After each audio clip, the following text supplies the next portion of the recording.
भारतीय न्यूज, सीधा, सटीक और निष्पक्ष। नमस्कार, मैं हूं सक्षम कपूर और आप देख रहे हैं भारतीय न्यूज। नजर डालते हैं आज की ताज़ा तरीन खबरों पर और शुरुआत करते हैं राष्ट्रीय खबरों से। अरब सागर में उठा चक्रवाती तूफान बिपरजॉय तेजी से गुजरात के कच्छ की ओर आगे बढ़ रहा है। अगले 24 घंटे में यह तट से टकरा जाएगा। इस तूफान के चलते हवाएं काफी तेज गति से चल रही हैं। हवाओं की रफ्तार लगातार बढ़ रही है, वहीं समुद्र में ऊंची ऊंची लहरें दिखाई दे रही हैं। मौसम विभाग इस तूफान पर नजर बनाए हुए है और लगातार अपडेट दे रहा है।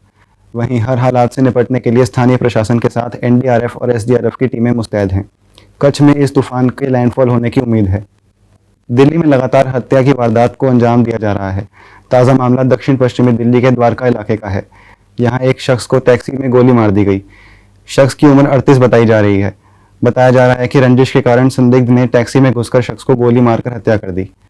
पुलिस ने मंगलवार को यह जानकारी दी। मणिपुर में हिंसा की ताज़ा घटनाओं में 9 लोगों की मौत हो गई, जबकि 10 लोग घायल हो गए। हिंसा की यह घटनाएं पूर्वी इम्फाल के खमेनलोक इलाके में हुई। इम्फाल पूर्व के एसपी ने घटना की पुष्टि की है। उन्होंने कहा है कि फिलहाल मृतकों का पोस्टमार्टम कराया जा रहा है। अब आपको ले चलते हैं अंतर्राष्ट्रीय खबरों की ओर, जहां नाइजीरिया में एक नाव पलटने से 103 लोगों की मौत हो गई। यह हादसा उत्तरी नाइजीरिया में उस वक्त हुआ जब नाव पर सवार लोग शादी समारोह से लौट रहे थे। मृतकों में बच्चे भी शामिल हैं। नाव में करीब 300 लोग सवार थे। अधिकारियों ने इस हादसे की जानकारी देते हुए बताया कि उत्तरी नाइजीरिया के क्वारा जिले के पटेगी जिले में यह हादसा हुआ। हादसे के बाद बड़ी संख्या में लोग लापता हुए हैं। लापता लोगों की तलाश की जा रही है। स्थानीय लोगों ने पुलिस लापता लोगों की तलाश में जुटी हुई है। दुनिया के सबसे ताकतवर देश के पूर्व राष्ट्रपति डोनाल्ड ट्रंप की मुश्किलें कम होने का नाम नहीं ले रही हैं। एक के बाद एक मामलों में उन पर कोर्ट की सख्ती बढ़ती ही जा रही है। सीक्रेट फाइलें घर ले जाने के मामले में डोनाल्ड ट्रंप भारतीय समयानुसार मंगलवार देर रात मियामी कोर्ट में पेश हुए। इस दौरान उन्होंने कोर्ट में खुद को निर्दोष बताया। उन्होंने खुद को निर्दोष बताते हुए कहा कि उन पर लगे सभी आरोप राजनीति से प्रेरित हैं। उन्होंने कहा कि मौजूदा राष्ट्रपति चुनाव से पहले अपने राजनीतिक प्रतिद्वंदियों को झूठे मामलों में गिरफ्तार करा रहे हैं। अफ्रीकी देश नाइजीरिया की एयरफोर्स ने आतंकी संगठन बोको हरम के खिलाफ बड़ी कार्रवाई की है। एयरफोर्स ने आतंकी संगठन के कई ठिकानों पर अचानक एयर स्ट्राइक की। इस एयर स्ट्राइक में 100 से ज्यादा आतंकी ढेर हुए हैं। इसके साथ ही कई आतंकी बुरी तरह घायल भी हुए। एयरफोर्स ने इसका एक फुटेज भी जारी किया है, जिसमें कई आतंकी इधर उधर भागते हुए नजर आ रहे हैं। आइए अब जान लेते हैं व्यापार जगत से जुड़ी हुई खबरें।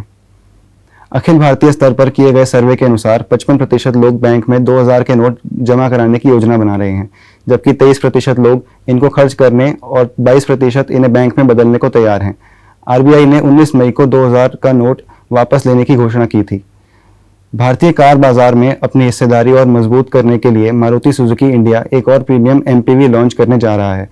कंपनी की ओर से दी गई जानकारी के मुताबिक 5 जुलाई को 7 सीटर एमपीवी इनेक्टिवो पेश करने जा रही है। अब खबरें खेल जगत से, जहां डेनवर नगेट्स ने इतिहास रचते हुए अपना पहला एनबीए खिताब जीत लिया। बास्केटबॉल के इतिहास की सबसे बड़ी लीग के सीजन 47 में डेनवर नगेट्स की टीम के सामने मियामी हीट की टीम थी। इस मैच में डेनवर की टीम ने 94-79 से जीत दर्ज कर अपना पहला खिताब जीता। 5 गेम तक चले इस मुकाबले को डेनवर की टीम ने 4-1 से अपने नाम किया। English football club Manchester city ने पहली बार यूईएफए चैंपियंस लीग का खिताब अपने नाम कर लिया। इस्तांबुल में खेले गए फाइनल मुकाबले में इंग्लिश क्लब ने इंटर मिलान को 1-0 से हराया और ट्रेबल जीतकर भी मैनचेस्टर यूनाइटेड को बराबरी कर ली।